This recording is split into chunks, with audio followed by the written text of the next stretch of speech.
Ladies and gentlemen, the President of the United States.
Good afternoon and welcome. Today we have the great privilege of hosting President Donald Trump and Vice President Mike Pence at CIA headquarters. Since our founding nearly 7 decades ago, CIA's relationship with the President has been essential to our nation's strength and security. And Mr. President, I can assure you that in the years ahead, the CIA, along with the rest of the intelligence community, will do everything we can to provide you with the insights you need to protect our country, to advance American interests around the globe, and to carry out your duties as President. I am confident you will find that the women and men who comprise the intelligence community are dedicated public servants who bring incredible expertise, professionalism, diversity, and integrity to the national security mission. We were only able to accommodate 400 CIA employees for today's event, but hundreds more wanted to come. On behalf of the women and men of CIA, thank you for taking time to join us. It means a great deal that you chose to come to CIA on your first full day as President.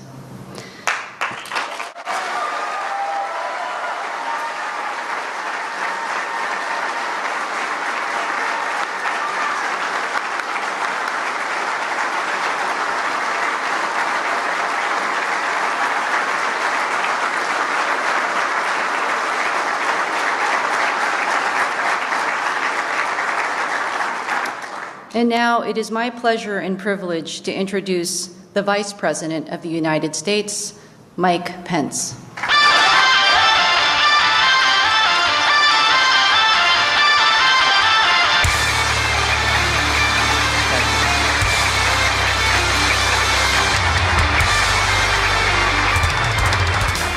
Thank you to the Acting Director, Meroe Park. Thank you for 27 years serving the United States of America here at CIA with great distinction.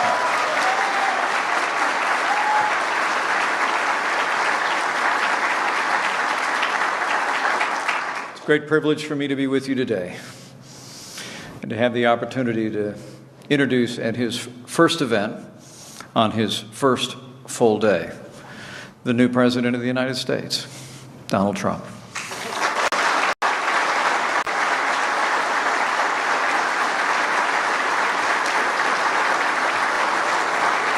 As you can imagine, it's deeply humbling for my family and I to find ourselves in this role. I'm grateful to our new president for the opportunity he's given me and the opportunity the American people have given us to serve. But it's especially humbling for me to be before all of you today, men and women of character who have sacrificed greatly, and to stand before this hallowed wall, this memorial wall, where we remember 117 who paid the ultimate sacrifice for our freedom. I can assure you, this new president and our entire team recognizes and appreciates the sacrifices of all of the men and women of the intelligence community of the United States of America.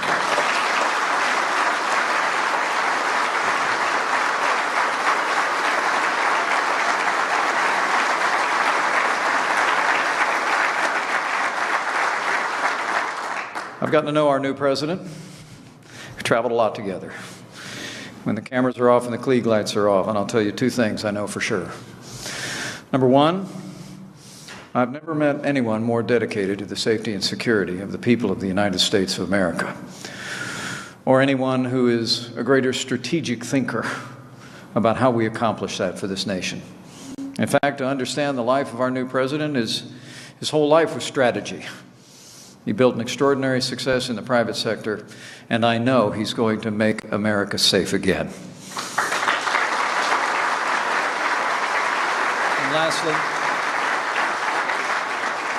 And lastly, I can honestly tell you, all my years serving in the Congress, serving as governor of my home state, traveling across the country and seeing the connection that he's made to men and women who serve and protect in every capacity in this country. I've never met anyone with a greater heart for those who every day, in diverse ways, protect the people of this nation through their character and their service and their sacrifice. And so let me say, it is my high honor and distinct privilege to introduce to all of you the President of the United States.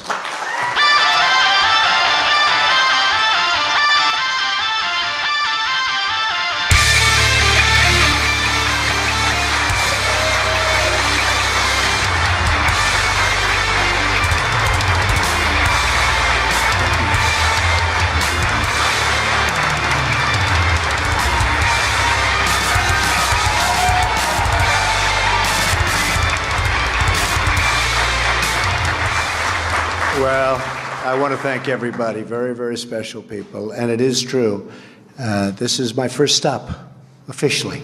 We're not talking about the balls, and we're not talking about even the speeches, although they did treat me nicely on that speech yesterday. I always call them the dishonest media, but they treated me nicely. But I want to say that there is nobody that feels stronger about the intelligence community and the CIA than Donald Trump. There's nobody.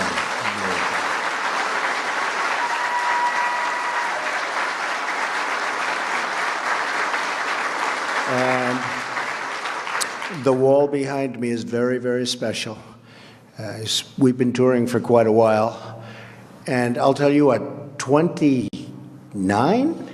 I can't believe it. Oh, 28. We've got to reduce it. But that's amazing. And we really appreciate what you've done in terms of showing us something very special. And your whole group. These are really special, amazing people. Very, very few people could do the job you people do. And I want to just let you know, I am so behind you. And I know maybe sometimes you haven't gotten the backing that you've wanted. And you're going to get so much backing. Maybe you're going to say, please don't give us so much backing. Mr. President, please, we don't need that much backing. But you're going to have that, and I think everybody in this room knows it. You know, the military and the law enforcement, generally speaking, but all of it, but the military gave us tremendous percentages of votes. We were unbelievably successful in the election with getting the vote of the military, and probably almost everybody in this room voted for me, but I will not ask you to raise your hands if you did. But I would guarantee a big portion, because we're all on the same wavelength, folks. We're all on the same wavelength, right? Who knows? Took Brian about 30 seconds to figure that one out, right? Because we know we're on the same wavelength. But we're going to do great things. We're going to do great things. We've been fighting these wars for longer than any wars we've ever fought. We have not used the real abilities that we have. We've been restrained. We have to get rid of ISIS. We have to get rid of ISIS. We have no choice. Radical Islamic terrorism, and I said it yesterday, has to be eradicated, just off the face of the earth. This is evil. This is evil.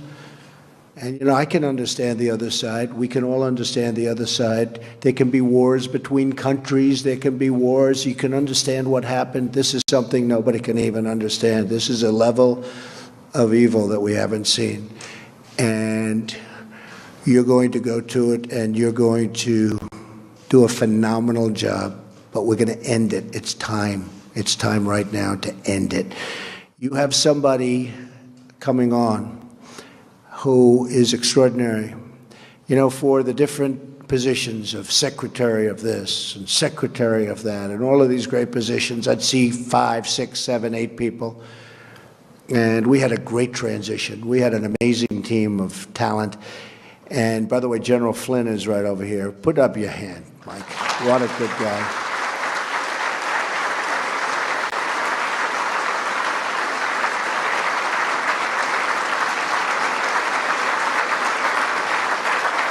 And Reince and my whole group. Reince, you know, right? They don't care about Reince. He's like this political guy that turned out to be a superstar, right? We don't have to talk about Reince.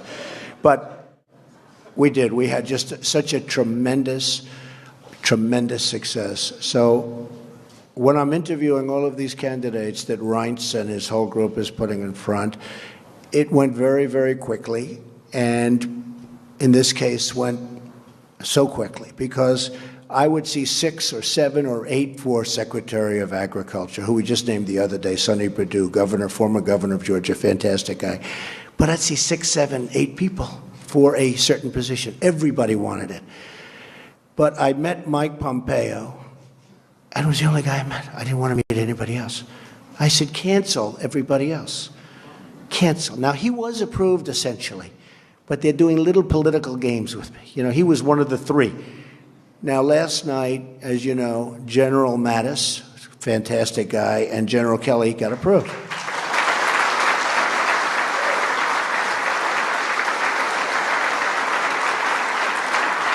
And Mike Pompeo was supposed to be in that group. It was going to be the 3 of them. Can you imagine all of these guys? People respect, you know, they respect that military sense. All my political people, they're not doing so well. The political people aren't doing so well, but you. We're going to get them all through, but some will take a little bit longer than others. But Mike was literally, I had a group of we have 9 different people. Now, I must say, I didn't mind canceling 8 appointments. That wasn't the worst thing in the world. But I met him, and I said, he is so good. Number 1 in his class at West Point. Now, I know a lot about West Point. And to be 1 year, I'm a person that very strongly believes in academics. In fact, every time I say I had an uncle who was a great professor at MIT for 35 years, who did a fantastic job in so many different ways academically. He was an academic genius.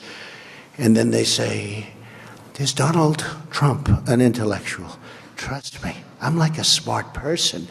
And I recognized immediately. So he was number 1 at West Point. And he was also essentially number 1 at Harvard Law School. And then he decided to go into the military. And he ran for Congress. And everything he's done has been a home run. People like him, but much more importantly to me, everybody respects him. And when I told Paul Ryan that I want to do this, I would say he may be the only person that was not totally thrilled, right, Mike? Because he said, I don't want to lose this guy.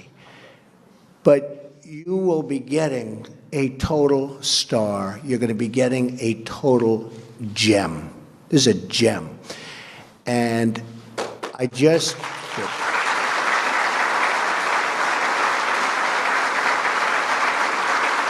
You'll see. You'll see. And many of you know him anyway, but you're going to see. And again, we have some great people going in, but this one is something going to be very special because this is one, if I had to name the most important, this would certainly be perhaps, you know, in certain ways you could say my most important. You do the job like everybody in this room is capable of doing. There can be, and the generals are wonderful and the fighting is wonderful, but if you give them the right direction, boy, does the fighting become easier. And boy, do we lose so fewer lives and win so quickly. And that's what we have to do. We have to start winning again. You know, when I was young, and when I was, of course, I feel young. I feel like I'm 30, 35, 39. Somebody said, "Are you young?" I said, "I think I'm young." You know, I was stopping when we were in the final month of that campaign, 4 stops, 5 stops, 7 stops, speeches in front of 25, 30,000 people, 15,000, 19,000 from stop to stop. I feel young. But when I was young, and I think we're all sort of young, when I was young, we were always winning things in this country. We'd win with trade. We'd win with wars. At a certain age, I remember hearing from one of my instructors, the United States has never lost a war. And then after that, it's like, we haven't won anything. We don't win anymore. The old expression, to the victor belong the spoils. You remember I always used to say, keep the oil. I wasn't a fan of Iraq. I didn't want to go into Iraq. But I will tell you, when we were in, we got out wrong. And I always said, in addition to that, keep the oil. Now, I said it for economic reasons. But if you think about it, Mike, if we kept the oil, you probably wouldn't have ISIS because that's where they made their money in the first place. So we should have kept the oil. But, okay. Maybe you'll have another chance. But the fact is, we should have kept the oil. I believe that this group is going to be one of the most important groups in this country toward making us safe, toward making us winners again, toward ending all of the problems. We have so many problems that are interrelated that we don't even think of, but interrelated to the kind of havoc and fear that this sick group of people has caused. So I can only say that I am with you 1,000%. And the reason you're my first stop is that, as you know, I have a running war with the media. They are among the most dishonest human beings on earth. Right?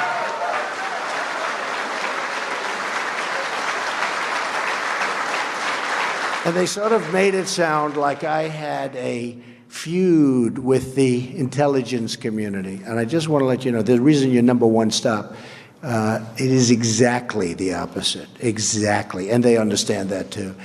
And I was explaining about the numbers. We did a thing yesterday, the speech. Did everybody like the speech? You had to like it. So I've been given good reviews. But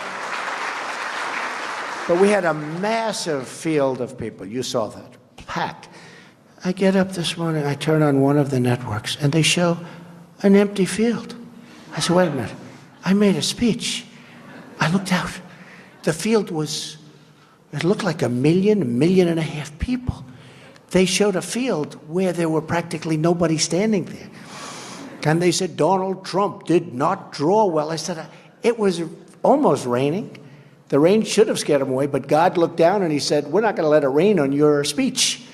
In fact, when I first started, I said, oh, no. First line, I got hit by a couple of drops. And I said, oh, this is too bad, but we'll go right through it. But the truth is that it stopped immediately. It was amazing. And then it became really sunny. Then I walked off, and it poured right after I left. It poured. But, you know, we have something that's amazing because it looked like 1.5 million people, whatever it was. But it went all the way back to the Washington Monument. And I turn on, and by mistake, I get this network. And it showed an empty field. And it said we drew 250,000 people. Now, that's not bad, but it's a lie. We had 250,000 people literally around, in the little bowl that we constructed. That was 250,000 people. The rest of the, 20-block area all the way back to the Washington Monument was packed. So we caught them, and we caught them in a beauty. And I think they're going to pay a big price. We had another one yesterday, which was interesting. In the Oval Office, there's a beautiful statue of Dr. Martin Luther King. And I also happen to like Churchill, Winston Churchill. I think most of us like Churchill. Doesn't come from our country, but had a lot to do with it, helped us, real ally. And as you know, Churchill's statue was taken out, the bust. And as you also probably have read, the Prime Minister is coming over to our country very shortly, and they wanted to know whether or not I'd like it back. I'd say absolutely, but in the meantime, we have a bust of Churchill. So a reporter for Time magazine, and I had been on their cover like 14 or 15 times. I think we have the all-time record in the history of Time magazine. Like if Tom Brady's on the cover, it's one time because he won the Super Bowl or something, right? I've been on for 15 times this year. I don't think that's a record, Mike, that can never be broken. Do you agree with that? What do you think? But I will say that they said, it was very interesting, that Donald Trump took down the bust, the statue of Dr. Martin Luther King, and it was right there. But there was a cameraman that was in front of it. So Zeke from Time magazine writes a story about I took down. I would never do that because I had great respect for Dr. Martin Luther King. But this is how dishonest the media is. Now, big story, the retraction was like where? What, was it a line, or do they even bother putting it in? So I only like to say that because I love honesty. I like honest reporting. I will tell you, final time, although I will say it when you let in your thousands of other people that have been trying to come in, because I am coming back, we may have to get you a larger room. We may have to get you a larger room. You know? And maybe it'll be built by somebody that knows how to build, and we won't have columns. Do you understand that? We get rid of the columns. But no, I just wanted to really say that I love you. I respect you. There's nobody I respect more. You're going to do a fantastic job, and we're going to start winning again, and you're going to be leading the charge. So thank you all very much. Thank you, beautiful. Thank you all very much. Have a good time. I'll be back. Thank you.